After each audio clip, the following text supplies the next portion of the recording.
In the opening scene, a futuristic train speeds along the moon tracks, carrying a team of elite fighters on a mission. Throughout the journey, the fighters keep to themselves, quietly waiting to reach civilization. Some work on holographic computers, while others catch a few Z's. Our MC, Jack Shadow, hums a tune to ward off boredom, and when asked how he knows the song, he simply shrugs. Soon enough, they pass a criminal checkpoint, and the train's operator gets a terror alert, telling all fighters to prepare for battle. As the criminals attack, Jack and his team spring into action, taking down as many robotic foes as they can to keep the train on course.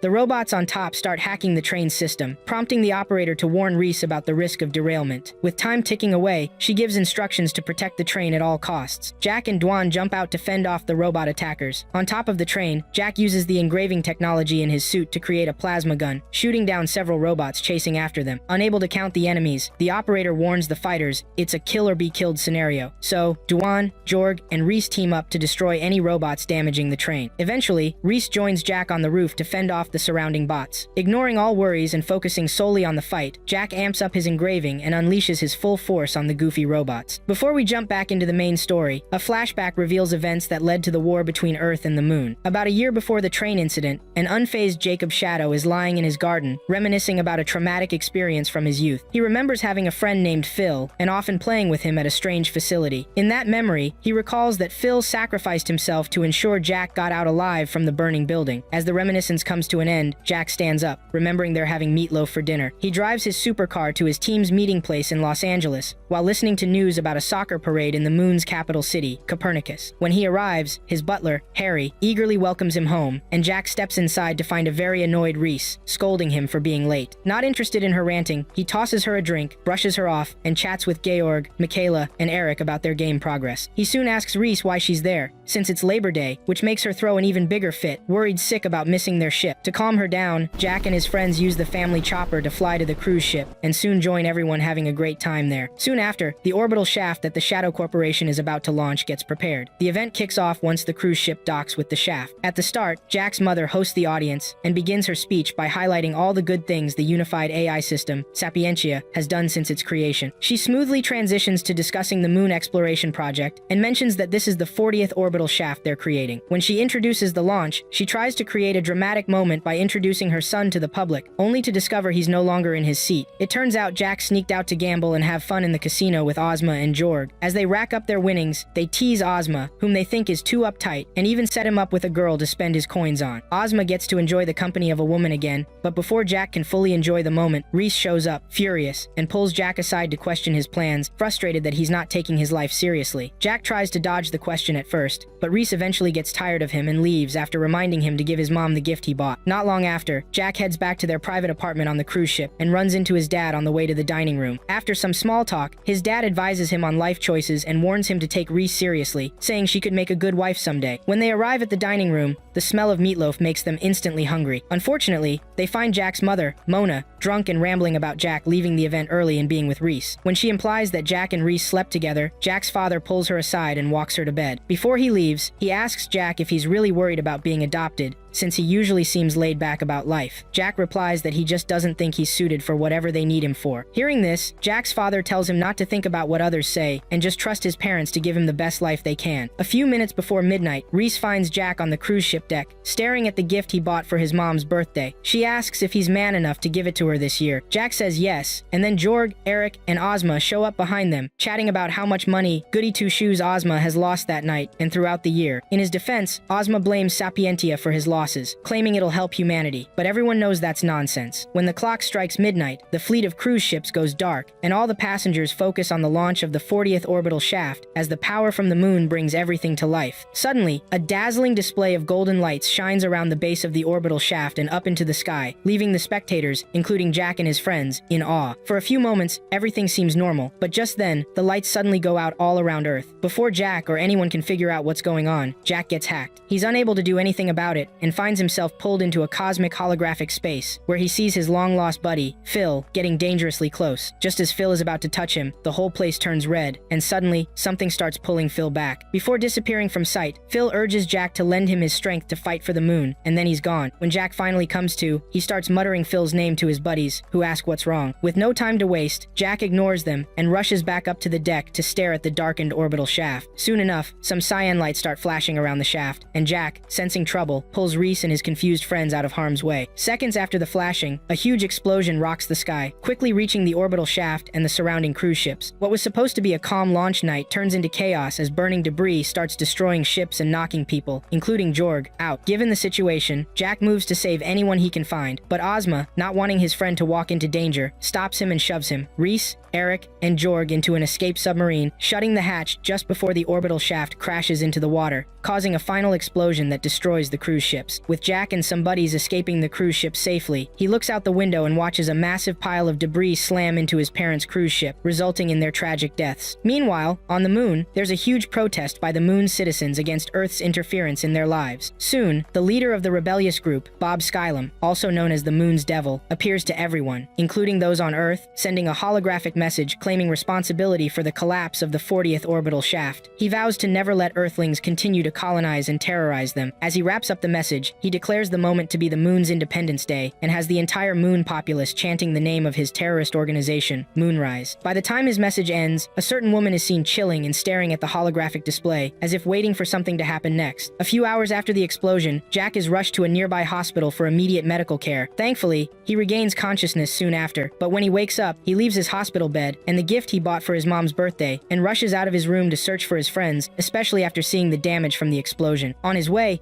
he finds a hospital staff member and asks if anyone else was brought in besides him, but unfortunately, the staff says he's the only one they've seen so far. Hearing this, Jack walks around the hospital grounds and sees several dozen people injured and receiving urgent care. At that moment, he realizes his home in Los Angeles is likely gone for good. As he heads back home, he remembers what the staff told him about even Sapientia not knowing about his people, but he remains hopeful. When he finally gets home, he grabs a drink, and while in an arm sling, tries to contact everyone he knows, including his friends, but sadly, he can't get in touch with anyone. After a quick recollection of the incident and the last looks on his parents' faces, Jack tries to reach out to his buddies again, especially Reese and Eric, but still, nothing. Frustrated, he accidentally spills his drink and pulls up a holographic screen to catch the news. There, he rewatches the message from the Moon Devil from 9 days ago and realizes just how chaotic things are. Before he can listen to the rest of the news, 2 men in black suits show up with his mother's gift and take him away. It turns out the Joint Army suspects him of aiding the Moon Devil in his act of terrorism in Los Angeles, and with the orbital shaft attack. He's told that he'll be held at the Joint Army HQ in Nevada for further investigation, and then taken to trial once evidence is found. Without knowing it, Jack is driven to a facility deep in the desert and thrown into a detention cell to wait for the person in charge to arrive. Confused about why he's being detained, Jack struggles against his handcuffs and asks why he's being treated like a criminal. At this point, the men, who have been holding back their anger, accuse him of being the one suspected of the joint terrorist attack and beat him up. Once they leave, Jack tries to remind them that he's Jacob's shadow, the one they all know and hate, but nobody reacts. Around this time, Reese, pretending to be a psychological assessment personnel, and Jack's lawyer, shows up with her assistant at the facility to conduct a psychological analysis on him. As she and her colleague approach the holding cell, Reese asks the man to give her as much time as possible so she can get the full story from Jack, and he promises to do his best. Once she gets into Jack's holding cell, she forbids any physical contact and states the charges against him, noting that the Joint Army is trying to prove he's a criminal. Knowing she's correct, Jack explains that he was hacked by someone and it's not his fault, but Reese tells him the Joint Army will base its judgment on all the evidence and what he and others remember from that night of the attack. When Jack gets upset again, Reese delivers more bad news. It turns out his genetic screening was falsified long before he was adopted, making him look even guiltier in the eyes of the law. She tells him that even though it seems his parents don't know about this, there's a chance his genes mutated at some point after he was adopted. With that said, Reese reminds him she's just guessing and doesn't know everything yet. Since she can still intervene in the case, she urges Jack to trust her and share everything he knows so she can defend him. Although Jack insists he had no role in the terrorist attack, he mentions knowing a man who claims to be Bob Skylum, as he was raised by that man before he got adopted. He tells Reese he spent his childhood in a strange facility, and while she's taken aback by this, she listens calmly to what he has to say. So, Jack's childhood story kicks off on a random day when Bob Skylum, his handler back then, wakes him up. Every time little Jack woke up, Bob would ask him if he liked the world he was in, and Jack always said yes. On this particular morning, Jack was no different. He jolted awake when he realized he was late and rushed to the assessment room with his buddy Phil to complete their final assignment. Despite his best efforts to speed things up and finish first, Jack once again loses to Phil. Frustrated, he throws a fit and, while running to the cafeteria, asks Phil why he was late to bed the night before. Phil can't explain right now but promises to clarify by nightfall, then joins his junior colleagues to play with them before lunch. Bob Skylum, the man they all called Dad, shows up next and encourages them to keep doing their best so they can be revolutionaries in the moon's future. Just as he's about to leave, one of them, Sophie, jumps at him, begging him to stay for the day. Sadly, Bob can't do that, so he leaves them with Phil and heads to a strange room that only Phil notices. Later, while Phil and Jack are hanging out with the others on the moon's grounds, Phil suddenly gets curious and asks Jack how long they are going to be stuck in that facility and about the moon revolution stuff Bob keeps going on about. Before Jack can respond, someone calls them to remind them it's time to head back. With their chat cut short, the duo goes back to the degassing chamber to clean up before bed. An hour after lights out, Jack swipes a carton of milk and finds Phil staring at a big black door that only their dad was allowed to use. Jack joins him. Back then, he never questioned why they couldn't use the door since he thought it was normal, even though they had plenty of freedom to play. Anyway, by midnight, Phil and Jack stay up, listening to the familiar hum from a small radio Phil had, which Jack loves. According to older Jack, who's telling the story, they were happy and had no worries until everything suddenly took a turn for the worse. Still in the flashback, little Jack reminds Phil about what he wanted to say earlier that morning, but before Phil can say anything, there's an explosion in the facility, and the boys rush outside to check it out. Oddly, Phil finds the big black forbidden door ajar and somehow convinces hesitant Jack to go through it. After running a few meters down the corridor, they find an unfamiliar room that leads to a big red hole, which goes directly outside onto the moon grounds. Soon after, they spot a gun on the floor and see Sophie, buried beneath a body, only to realize she was never human but a robot all along. As the reality sinks in, their supposed dad, Bob Skylum, shows up, cuts Jack's right arm for no reason, and gets angry when Phil tries to understand his motives. At some point, Bob abandons the kids and leaves the facility in a frenzy. Eventually, the boys manage to walk toward the exit to survive, but on the way, Phil tells Jack he knows that the world they've been living in is a lie. Before leaving, Phil pins Jack against the door, slices off his arm, and has his robot assistant attach it to Jack's severed right hand. After urging Jack to survive for him, Phil disappears, and that's the last time Jack ever sees him as he escapes the awful accident alone. The next day after landing on Earth, Jack is found by a couple near the ocean bank who take him in and adopt him a few months later. Everything that follows is pretty straightforward, but as the current Jack wraps up his story, his prosecutor, Landry, walks into the detention cell and orders the suited men to take Jack into custody for safekeeping until Sapientia makes a decision on his trial. Before leaving, Landry informs Jack that he's approving another genetic screening because his genetic info has been skillfully altered. Worried they might discover something they shouldn't, Jack throws a tantrum but is quickly restrained by the armed men in suits. About a year into his detention, Jack goes on a covert mission to the moon's busiest city, Copernicus, to spy on the rebel group there. As they ascend to the moon through the orbital shaft, Reese cautions him not to do anything suspicious, but Jack jokes around, which makes Reese really mad at him, leading to another outburst. Eventually, Jack gets serious and promises he'll behave this time, sparking a debate about what will happen to Reese once they order Jack's execution. Over time, the other crew members suggest Inanna just ignore the distractions and keep going with her briefing. As part of the VC-3 Reconnaissance Assault Unit, Inanna tells everyone that their main mission is to infiltrate the terrorist group, Moonrise, and take out Bob Skylum, the rebellion leader. Jorg mentions that Sapientia hasn't covered some areas of the Undercity, but Inanna quickly corrects him, saying that if the AI unification system can pinpoint the Moonrise Army's hideout, they won't need to go there. For now, she and Reese note that the Joint Army has sent in a first task force to establish a search base around Copernicus City, and they plan to meet up with them as soon as they land. After listing several suspected hiding spots, the task force approaches the landing dock in the moon's orbital shaft, clearly unsure of what to expect. As the VC-3 assault unit approaches the moon's orbital shaft, Bob Skylum, who had been called to the main gate earlier, rallies his troops to attack Copernicus City's nerve center. Once he manages to suppress and break into the complex network that holds the city together, Bob's team does their best to hack into Unit 5 to secure the space and grab what they came for. Concurrently, Bob, equipped with an artificial E2 material hand, enters the control room, disregarding all safety protocols meant to keep hackers and terrorists out, and confronts the overweight manager responsible for the facility's operation. After instructing his hackers to disable the emergency alarm system for the control room, Bob forces the manager to comply and accesses the mainframe database to see what Copernicus City has been up to. After tinkering with their systems for a few minutes, he's impressed by their efficiency. The man in front of him takes the city's protection seriously, so Bob makes it evident how impressive their defense systems are. Unfortunately, the guy is full of himself and boasts that he was personally chosen by the AI, Sapientia, to lead the nerve center and has exclusive control over the system. Annoyed by the man's bragging, Bob Skylum loses it and takes him out before continuing to extract data from the city. About an hour later, Reese's team learns of the Moonrise infiltration and begins to worry about their landing plan. With the city's orbital shaft compromised, Reese and Zoan, Inanna's sister, quickly find a railway system leading to Copernicus's Undercity and decide to change their route. Just then, Jack screams in frustration over losing a game, and despite Eric's warnings about being caught on a pirate network, he assures him everything is fine. Eventually, the Moonchain airspace radar picks them up and demands they identify themselves before landing, meaning they just got caught by the dullest member of the group. With no time to blame anyone, Reese tells her team to stay alert and prepare for a clash with the Copernicus forces amid the chaos. chaos. She signals Zoan to gear up,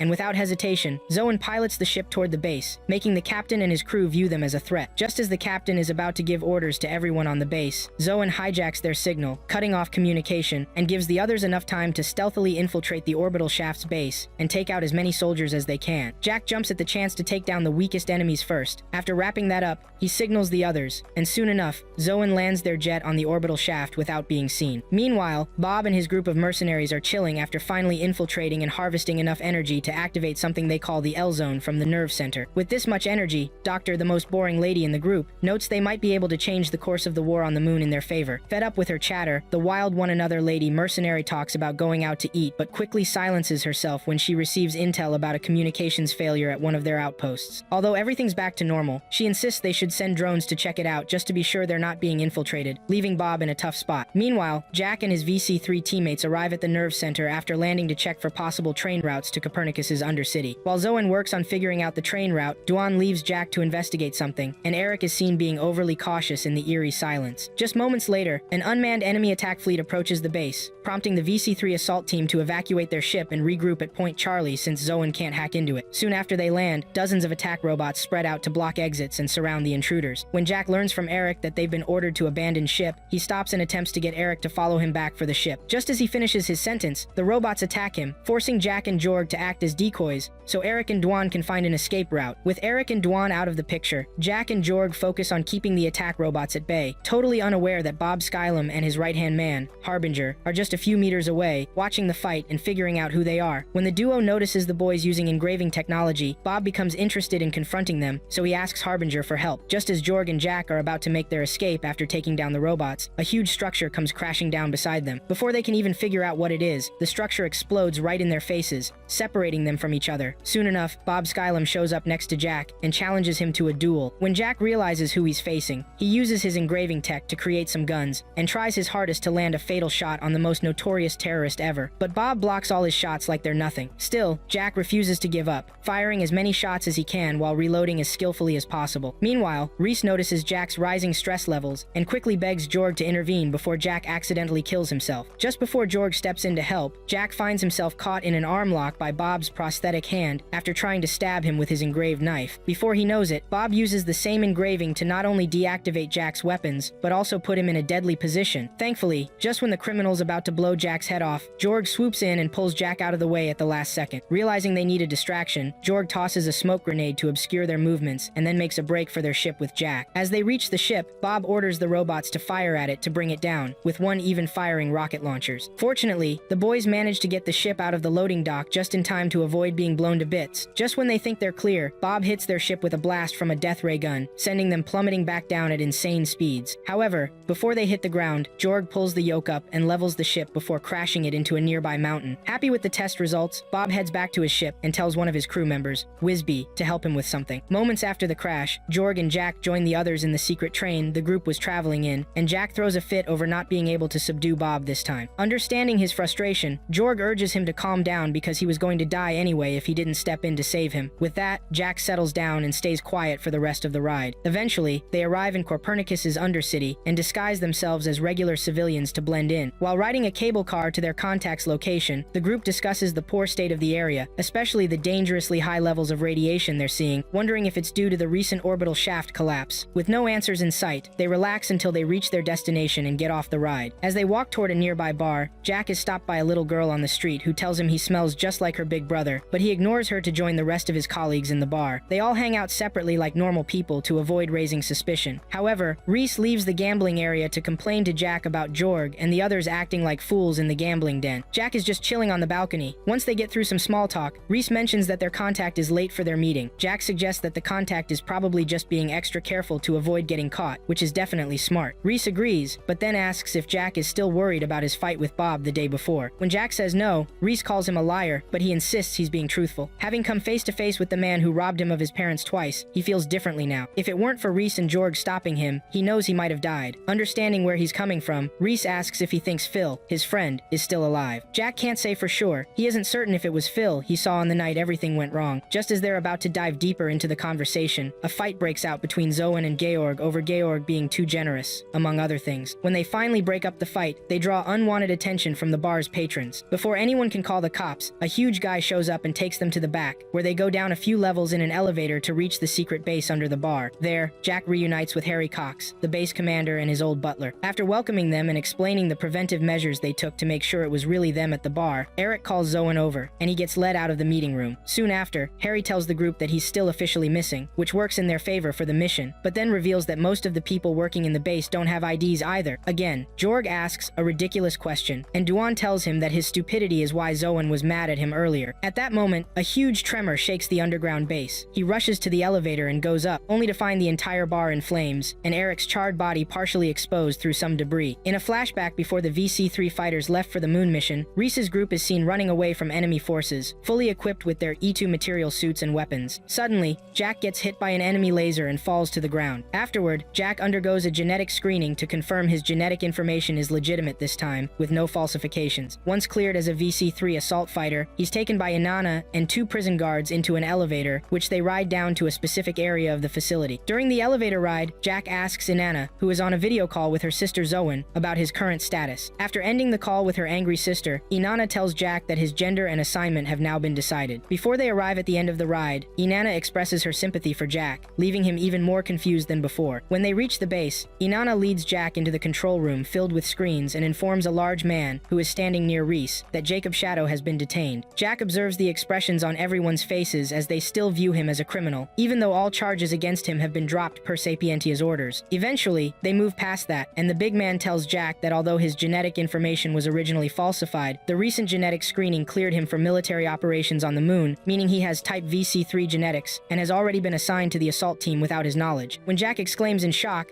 another Slender Man tells him about the assault team's mission to eliminate Bob Skylum on the moon. Recalling the events surrounding his parents during the incident caused by Bob Skylum, Jack accepts the mission without hesitation. The large man refers to Reese as Major and informs everyone, including Jack, that she will lead the reconnaissance team. With that, he wraps up the meeting and dismisses everyone. On their way back to their quarters, Reese apologizes to Jack for taking too long to get him released, and blames it on Prosecutor Landry's interference in her investigation. Jack quickly brushes that off and, after expressing how glad he is to see her okay, asks about her parents. Noticing a sad look on her face, he swiftly changes the topic to her new rank as Major. Reese smiles and explains that she was promoted based on AI Sapientia's recommendations, and that someone like Inanna, who happens to be behind them at the time, was also recommended by the AI. When they reach the end of the corridor, Reese opens the door to reveal the other members of his team. When the homesick guy recognizes 2 of them as Eric and Jorg, he calls their names and embraces them tightly as they all unite under one mission. Realizing how excited everyone is, Inanna asks Reese if she knows how many crimes they've committed, but Reese just ignores her and focuses on the boys. As time passes, they start training, and their handlers set up a computer-simulated battle experience against Bob Skylum's forces on the moon. In recreating the earlier scene, before Jack's genetic screening, it's shown that the battle takes place under the moon's gravity, meaning they have to adapt to fighting at 1/6 of Earth's gravity. As the simulation heats up, more VC-3 members are hit by the dangerous laser guns, taking damage. At one point, Jack activates his engraved system, a special program made from solidified digital signals called E2 material that enables the user to endlessly reprogram objects into other materials of the same mass. He creates a plasma handgun and shoots at the enemy forces, explaining that E2 is typically used during combat or stealth. Unfortunately, since he's not used to fighting on the moon yet, he gets hit several times and is eventually ejected from the simulation, screaming at the top of his lungs. Realizing he's failed, Jack throws a fit and storms out of the simulation room. Moments after doing some athletic exercises, Jorg and Ozma scold Eric and Jack for being twerps and not nailing the simulation fighting thing on the first try. In their defense, Eric says they still need time because that stuff is tough enough already. Once they get past that, they all decide to call it a day, but Ozma goes for another run to get his juices flowing. Shortly after he leaves, Jack lies on the grass, closes his eyes, and wakes up minutes later to find Zoan standing over him, demanding to know all the details about him being behind the orbital shaft collapse. Inanna does her best to get her hacker sister off Jack so she can stop bothering him, but Zoan's thirst for knowledge proves too strong. Eventually, another member of their group, a huge, quiet guy, picks her up like she's nothing and stares deep into her soul. Then, he drops her and lets Inanna explain things to her younger sister. When Zoan hears what she has to say, she shuts up and minds her own business. After that, Eric introduces everyone to Jack,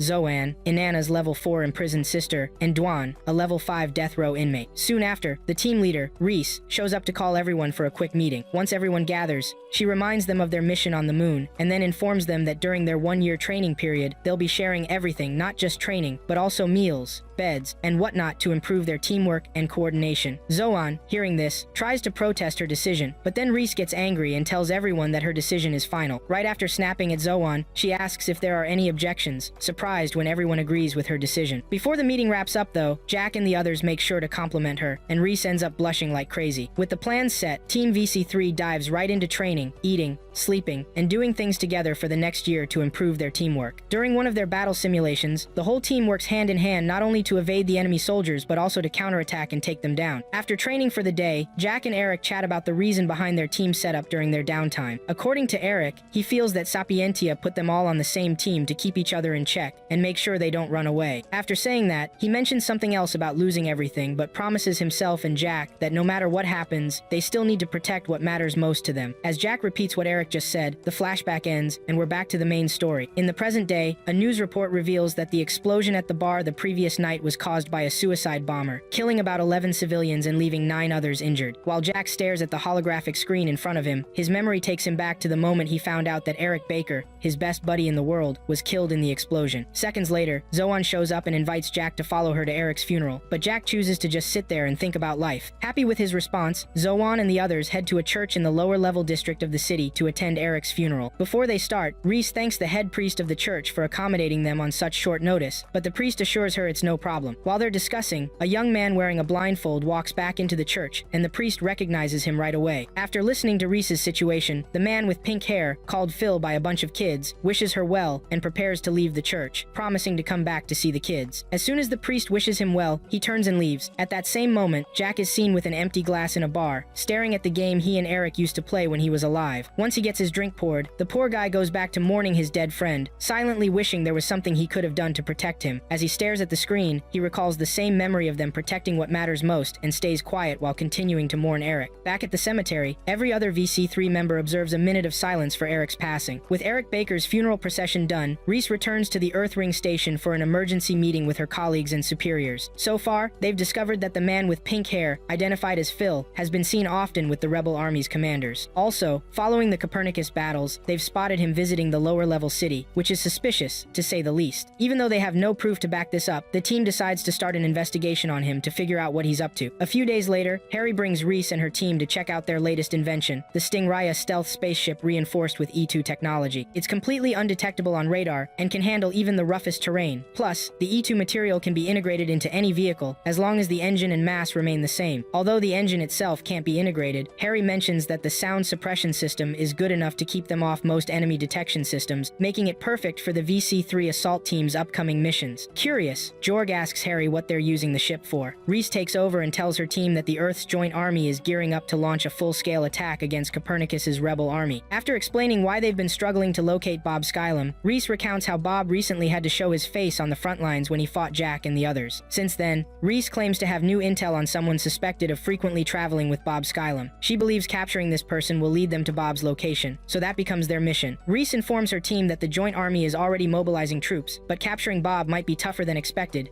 given how decentralized his organization is, which makes it easier for him to hide. In any case, she reminds them that General Pitter is on a warpath but still supports their two-pronged strategy. However, if they don't capture Bob on time, countless lives could be lost to General Pitter's fury. To avoid such a tragedy, Reese urges her team to stay alert and wait for HQ to reach out. After that, everyone scatters, and Jorg overhears Inanna talking with her sister, Zoan, about Eric's death. Zoan feels guilty, believing his death was her fault, but Inanna tries to help her move past that. Then, Inanna tells Zoan she can sit this mission out if she's not feeling up to it, even playfully warning her that she'll end up back in prison if she disobeys orders. Just as Inanna asks Zoan to let her fight alongside her, George interrupts to talk to Zoan, and Inanna steps aside. Once Inanna leaves, Zoan shares her drink with Georg and asks why he's risking his life for people who don't know him. When Jorg asks for a better explanation, Zoan tells him she knows he faked his screening results and that his parents are fine, so she doesn't understand why he'd put himself in danger when so many others have no real connection to the world. Before Jorg responds, the scene shifts to Harry's bar and restaurant, where we see Dwan Duan having dinner while Ozma struggles to eat. Noticing Ozma's reluctance, Duan asks him about his kill count since arriving on the moon and tells him that in war, he should be the one doing the killing, not waiting to be killed. Motivated by this, Ozma toughens up and starts eating. Soon, Inanna joins them and grabs some dinner from Harry as well. Meanwhile, Reese finds Jack, her love interest, in a dark corner playing the games he and Eric used to enjoy, and she teases him about the ironic situation. They share light conversation about their lost friend, and Reese praises Jack for finally opening up since Eric's death. Jack initially tries to brush it off, but eventually he admits that ever since the orbital shaft collapsed, something inside him has changed. Now that his best friend is gone, he always feels like something is about to fall apart. Luckily, with Reese beside him, he feels safer than usual. When she hears this, Reese gets bashful, and Jack quickly shifts the mood. Nevertheless, Jack promises Reese he won't let anyone else get hurt, and touched by his words, Reese stands up, holds his face, and leans in to kiss him. Unfortunately, just before they can enjoy the moment, Reese receives a call and heads back inside. Moments later, General Pitter mobilizes his battleships from the Earth Ring shaft and sends them to the moon to kick off the campaign. Realizing the big war is about to begin, the VC-3 assault team jumps into action and pilots the Stingray, their new machine, from the loading dock to join the fleet after getting Harry's approval. In the meantime, Bob Skylum has one of his commanders, referred to as Doctor, get their large prototype ready for what's coming. After merging Seeds 2 and 3, the Doctor informs Bob they only need Seed 1's input to finally complete their long-standing project. Hearing this, Bob asks his team for a bit more time since he's already identified the location of Seed 1. Before he can say anything else, they receive an alert about an enemy fleet approaching Copernicus City, and after exchanging some jargon, they prepare for battle. When the enemy demands their surrender, Robert, aka Bob, entrusts the rest to his team and heads out to find Seed 1. Just then, Harbinger questions his eagerness to capture Seed 1 alone, and Bob admits he's not sure why himself. In any case, he reassures everyone not to worry, as Seed 3, with whom they've made a contract, will soon join them. With that, the criminal team splits up to get started on their plan. In the next scene, while several battleships are spotted approaching the Copernicus orbital shaft, civilians are protesting to send the ships back where they belong. Meanwhile, Reese visits the church where they buried Eric earlier and walks quietly through the still chapel to pray. Minutes after she arrives, Filth, the guy with pink hair, shows up and asks what she's doing there. Although surprised to see him, Reese keeps her cool as he thanks her for helping evacuate the kids before he got there. Around this time, Zawin notices an issue with Reese's comms and informs Jack and Jorg. They attempt to contact Reese, but unfortunately, Reese is fixated on fighting the jerk in front of her. As she gears up, Phil tells her about the curse on the moonland, and then criticizes her suit and gear as if they were an affront to existence. To see if she truly poses a threat to his mission, Phil gets his bionic prosthetic arm ready for a fight and urges her to take him on. With everything set, he uses the engraving tech in his arm to send out a powerful signal that disrupts all the electronics nearby. Before they know it, attack robots show up and keep Jorg and Jack occupied. Once that's done, Phil knocks Reese out with one blow, and Jack rushes inside only to find her unconscious. As the battle between both worlds kicks off, Duan and Ozma join Georg to take down the enemy, but some of the robots attack and damage the Stingray, forcing Zoan to land. After ensuring Reese is okay, Jack confronts Phil, who recognizes him and has Zoan activate zero gravity before launching an all-out attack. After struggling to land some hits on Phil, Jack realizes this guy fights just like Bob Skylum. After a brief pause and some words exchanged, Phil gets serious and shows Jack what a real engraving looks like. Having dodged all his attacks, Jack charges at Phil and finally manages to knock off his glasses. At that moment, the two lock eyes and stop fighting as they recognize each other from the past. Right after a brief but awkward silence, Phil flexes his prosthetic arm at Jack and expresses how happy he is to finally be reunited with him after searching for so long. Remembering the moment Phil cut off his right arm in the past, Jack starts to put things together and soon figures it out. Phil is not only Bob Skylum but has also been the mastermind behind the Moonrise terrorist group all along. For a moment, he struggles to understand how that's possible. However, as Phil causes a reaction in his right hand and morphs his form to look like Bob Skylum, Jack becomes convinced he's right. A few meters away, outside the church, Duan, Ozma, and Jorg are working together to fight and take down as many attack robots as possible while they still can. While they're at it, Inanna asks Zoan, who's busy checking the Stingray's engine status, if everything is alright now. Upon confirming that it is, Zoan happily uses the engraving technology on their spaceship to change the vehicle's form into something much smaller and better. Around the same time,